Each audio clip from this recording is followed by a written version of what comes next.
What's going on, guys? Coach Hayden here, and today we're going to be talking about training stress. Now, there are a lot of rabbit holes we could go down with this subject, but we're going to keep it as bare bones, flyover, general message as we can. But we need to talk about a couple of things that is going to help us better understand training stress. So we're going to use this central illustration here as our basic foundational idea of what training stress is, and then these other illustrations and text on the outskirts are going to be different subcategories of training stress that will help us build a better understanding. So, as our basic image, we can imagine training stress as a scale, to where on one side of the scale we have stimulus, and on the other side of the scale we have fatigue. Anytime we come into the gym and we train our muscles for whatever purpose, whether it be muscle building, strength, whatever the goal is, we add blocks on the stimulus side as well as the fatigue side. In any exercise, this is an inevitable process. But in that same token, with those exercises and with our training in general, what we want to do is to maximize the amount of stimulus that we add on this side of the scale and minimize the amount of fatigue on this one. How do we do that? We know that's a generally good goal because we want to get as much out of our training as we can and not feel as beat up, sore, tired. We don't want our performance to just nosedive all the time. So how do we do this? Well, the first thing that I want to start with is exercise selection. So I want you to take this as a real world example. So let's say if you've been training here at Steel for any amount of time, if you've ever done a heavy set of 3 on the deadlift, you know that if it's close enough to failure, if it's pretty heavy, that's really hard. And if you've ever done a dumbbell curl close to failure, that's also really hard. May not be as tiring, may not make you breathe as heavy and be maybe slightly kind of have to take a second before you go into the next set. That is more common with the deadlift with the dumbbell curl. And as you see here, I've coined these stress balls, and kind of like the things you squeeze when you're nervous. But in this case, we're talking about training stress, as we mentioned before. But with exercises in particular, as I mentioned earlier, the deadlift is generally more stressful, and that's what this entire circle represents, is the ball of stress that is represented by the deadlift in this case. On the flip side, the dumbbell curl is generally not as stressful.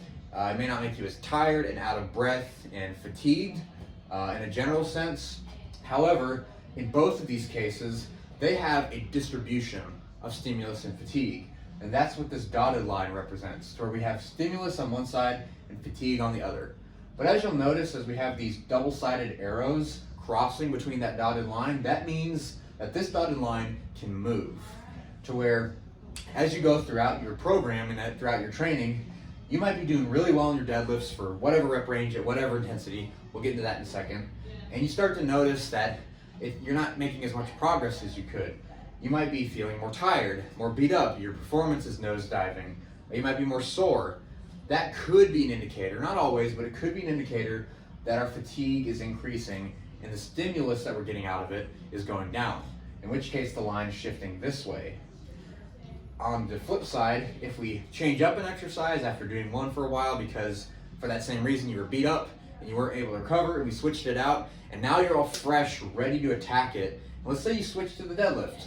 In which case now we got lots of stimulus, your body is ready for a change, and then we're able to accrue training stress in that way.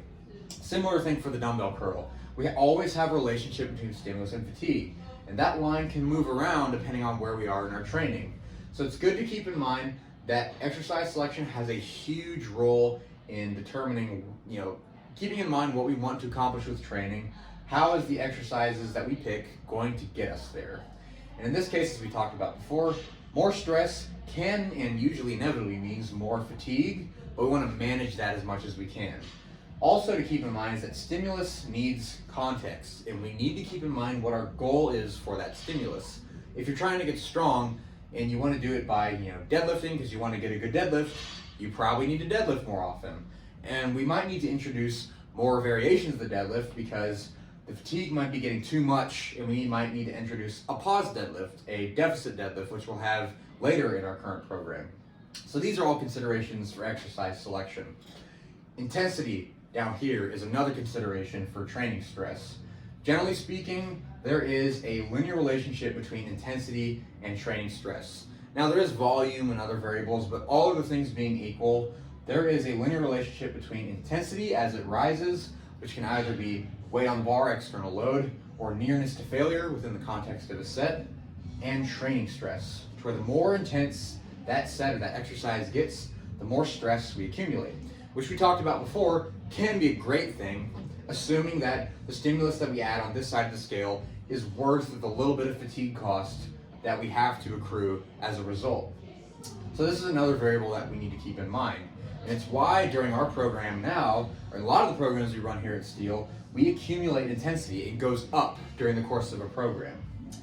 Thirdly and lastly, this is by far the most extensive, so we'll try to keep it limited and brief to be more comprehensive, is volume.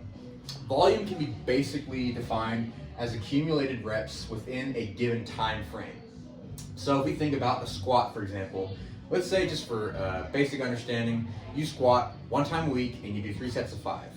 Your training volume for the squat is 15 reps. So that is one way to understand volume.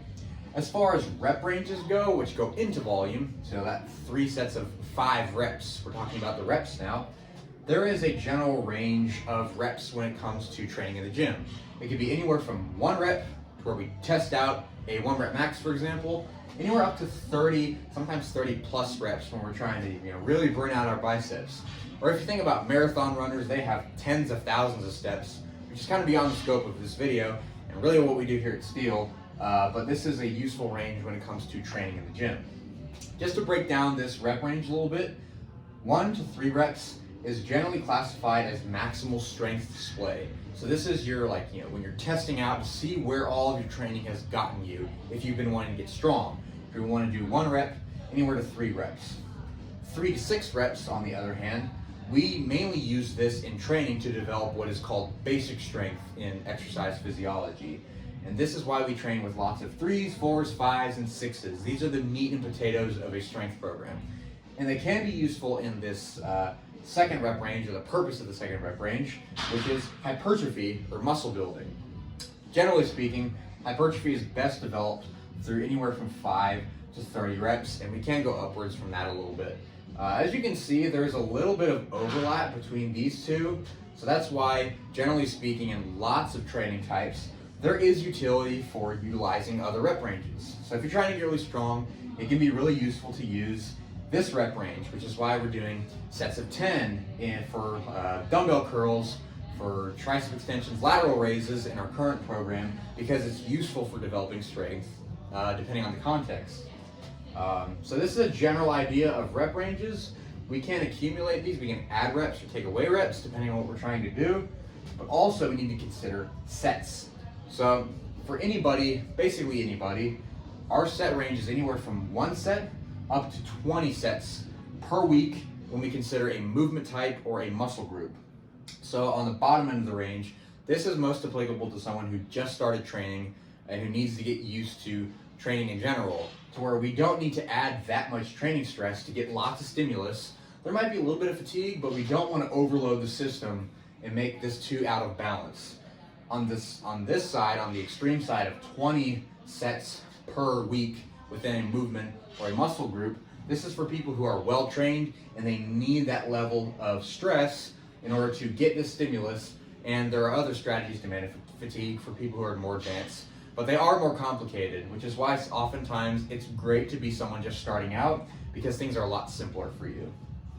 In the same way with reps, we can scale sets up or down for the program's needs or for your own individual needs. Or if you feel, as you see objectively, that 1 set or 2 sets just isn't going to cut it and you need to up the training stress, adding a set is a great way to do that.